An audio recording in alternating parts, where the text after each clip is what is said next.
కడియం శ్రీహరి గారు.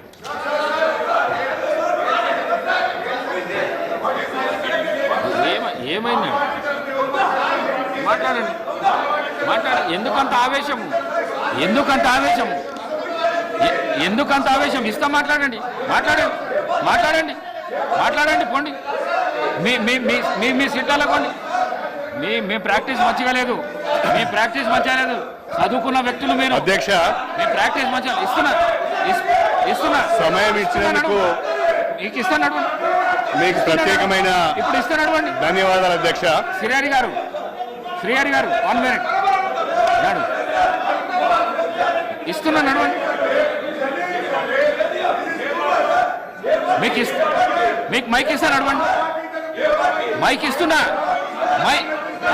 మీకు ఇస్తున్నా. సబితా ఇంద్రారెడ్డికి మైకు కాదు. ఈ ఇష్యూ మీద మాట్లాడితే ఇస్తా, లేకుంటే ఇవ్వను. మాట్లాడండి. కడియం శ్రీ గారు మాట్లాడండి. 1994 జూలైలో ప్రారంభమైన ఈ ఉద్యమం 2024 జూలైలో వర్గీకరణ మీద మాట్లాడితే సుప్రీంకోర్టు ద్వారా ఒక చరిత్రాత్మకమైన తీర్పు వెలువరించి, ఈ తీర్పు ద్వారా దళిత జాతులకు సమన్యాయం చేసే చక్కటి అవకాశం కల్పించినందుకు హరీష్ రావు గారు ఇప్పుడు సుప్రీంకోర్టుకు ప్రత్యేకమైన ధన్యవాదాలు. వారిని ఆపి మీకు ఇస్తాను. వర్గీకరణకు సంబంధించి అన్ని రాజకీయ పార్టీలు సంఘీభావం తెలిపాయి. గతంలో ఉన్న అన్ని ప్రభుత్వాలు కూడా శాసనసభలో ఏకగ్రీవ తీర్మానం కూడా చేశాయి. తెలుగుదేశం ప్రభుత్వము, కాంగ్రెస్ ప్రభుత్వము, బీఆర్ఎస్ ప్రభుత్వము, మూడు ప్రభుత్వాలు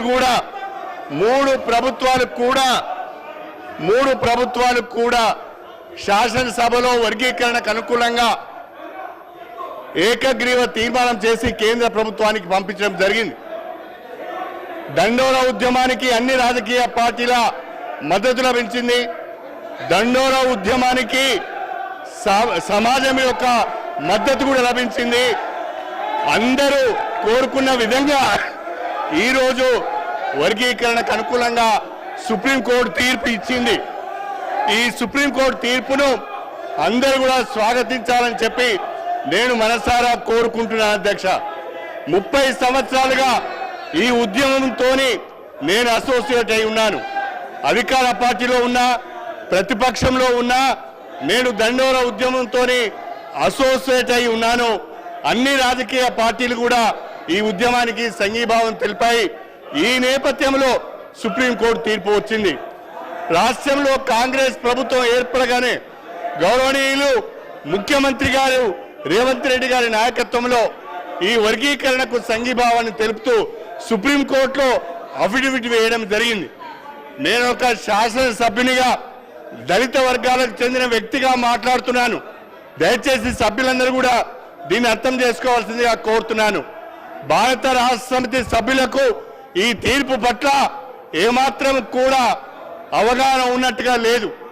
ఈ తీర్పును వాళ్ళు వ్యతిరేకిస్తున్నట్టుగా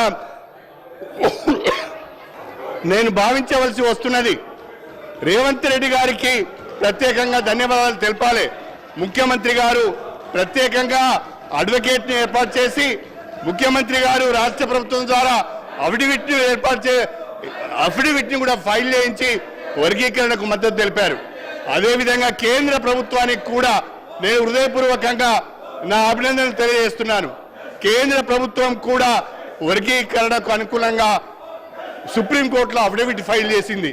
కేంద్ర రాష్ట్ర ప్రభుత్వాలకు వర్గీకరణకు అనుకూలంగా అఫిడవిట్లు ఫైల్ చేసినందుకు హృదయపూర్వకంగా దళిత జాతుల నుంచి నేను అభినందనలు తెలియజేస్తూ ఈ తీర్పును స్వాగతిస్తూ ఇవాళ ముఖ్యమంత్రి గారు ఏదైతే ప్రకటన చేశారో ఇప్పుడు ఇచ్చిన నోటిఫికేషన్లో రాబోయే నోటిఫికేషన్లో కూడా ఈ యొక్క వర్గీకరణకు సంబంధించిన తీర్పును అమలు చేస్తామని అవసరమైతే ఆర్డినెన్స్ కూడా తీసుకొస్తామని చెప్పినందుకు ప్రత్యేకంగా ముఖ్యమంత్రి శ్రీ రేవంత్ రెడ్డి గారికి ఈ జాతుల పక్షాన ధన్యవాదాలు తెలుపుకుంటూ సుప్రీంకోర్టు తీర్పును స్వాగతిస్తూ ఈ అవకాశం మీరు నాకు ఇచ్చినందుకు ధన్యవాదాలు తెలుపుకుంటూ సెలవు తీసుకుంటున్నాను. అయితే అధ్యక్ష, ఈ వర్గీకరణ పోరాటం చాలా సుదీర్ఘమైన పోరాటం. ఎన్నో త్యాగాలు జరిగినాయి. ఎంతో మంది వర్గీకరణ కోసం గతంలో ప్రాణాలు అర్పించిన సంగతి కూడా మనకు తెలుసు. ఇదే గాంధీ భవన్ దగ్గర పెట్రోల్ పోసుకొని ఆ రోజు కొంతమంది మాదిగలు ఆత్మాహుతికి పాల్పడితే అప్పటి ప్రభుత్వం కనీసం వాళ్ళని పట్టించుకున్న పాపాన కూడా పోలేదు. కానీ ఆ మాదిగలకు కేసీఆర్ గారు మా ప్రభుత్వం వచ్చిన వెంటనే వారందరికీ ఎక్స్గ్రేషియా ఇచ్చి ఆ కుటుంబాలను ఆదుకున్న పార్టీ బీఆర్ఎస్ పార్టీ, మా నాయకుడు కేసీఆర్ గారు అధ్యక్ష. ఆ రోజు కాంగ్రెస్ పార్టీ ద్రోహం చేసిందని, కాంగ్రెస్ పార్టీ వర్గీకరణ చేయడం లేదని మందకృష్ణ మాదిగ గారి నేతృత్వంలో గాంధీ భవన్ దగ్గర ఆ రోజు పెద్ద ఎత్తున మాదిగలు గాంధీ భవన్ ముట్టడికి వచ్చి పోరాటం చేసిన విషయాన్ని కూడా గుర్తు తెచ్చుకోవాలి. ఆ రోజు అమరులైన కుటుంబాలను కేసీఆర్ గారి ప్రభుత్వం ఆ కుటుంబాలను ఆదుకున్న తప్ప గతంలో ఉన్న కాంగ్రెస్ ప్రభుత్వం ఆ పాపం అమరులైనటువంటి మాదిగ నేతలను పట్టించుకోకుండా వారికి అన్యాయం చేసినటువంటి పార్టీ కాంగ్రెస్ పార్టీ. బట్ ఏది ఏమైనా ఈ సందర్భం చాలా సంతోషమైనటువంటి సందర్భం. దశాబ్దాల కళ నెరవేరినటువంటి రోజు. అందువల్ల ఈ రోజు మా బీఆర్ఎస్ పార్టీ తరఫున సుప్రీంకోర్టు తీర్మానాన్ని మనస్ఫూర్తిగా స్వాగతిస్తా ఉన్నాం. ప్రభుత్వం ప్రవేశపెట్టిన స్కిల్ యూనివర్సిటీకి కూడా మా బీఆర్ఎస్ పార్టీ తరఫున సంపూర్ణమైన మద్దతును తెలియజేస్తా ఉన్నాం. అయితే అధ్యక్ష, నిన్న గాని ఈ రోజు గాని సభ జరిగిన తీరు మా హృదయాలను ఎంతో గాయపరిచింది. మా మహిళల్ని శాసనసభ్యులు లక్ష్మణ్ కుమార్ అట్లూరి లక్ష్మణ్ కుమార్ అధ్యక్ష అధ్యక్ష అధ్యక్ష ధన్యవాదాలు అధ్యక్ష. అధ్యక్ష వర్గీకరణ గురించి మాట్లాడండి. వర్గీకరణ గురించి మాట్లాడండి అధ్యక్ష. అందరికీ 10 సంవత్సరాలు అధ్యక్ష 10 సంవత్సరాలు అవకాశం ఇచ్చినందుకు ధన్యవాదాలు అధ్యక్ష.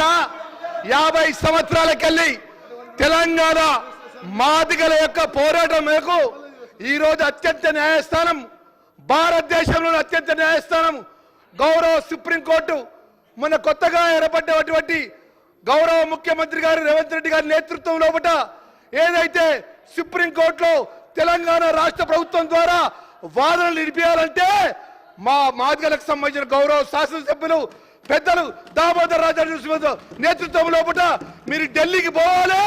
ఢిల్లీకి పోయి తెలంగాణ ప్రాంతం ఉన్నటువంటి మన బాధ్యుల యొక్క వాదన వినిపించాలని చెప్పేసి ముఖ్యమంత్రి గారు ఆదేశించిన వెంటనే దామోదర్ రాజా నరసింహ గారి నేతృత్వం లోపల మేము ఉన్నటువంటి గౌరవ మాదిగ శాసనసభ్యులందరం కూడా కలిసి ఢిల్లీకి పోయినాం. ఇక్కడ ఉన్న అడ్వకేట్ జనరల్ సుదర్శన్ రెడ్డి గారితో సుమారు 3 గంటలు మేమందరం గౌరవ శాసనసభ్యులందరం మాట్లాడడం జరిగింది. ఏ విధంగా ఈ భారతదేశంలో ఉన్నటువంటి అత్యంతమైనటువంటి సీనియర్ కౌన్సిల్ను ఏ విధంగా ఎంగేజ్ చేయాలి, దానికి సంబంధించినటువంటి ఎంత డబ్బైనా కూడా రాష్ట్ర ప్రభుత్వాన్ని భరిస్తుందని చెప్పినటువంటి గౌరవ రాష్ట్ర ముఖ్యమంత్రి రేవంత్ రెడ్డి గారికి మాదిగల పక్షాన మనస్ఫూర్తిగా వారికి ధన్యవాదాలు, శుభాకాంక్షలు తెలియజేస్తున్నాం.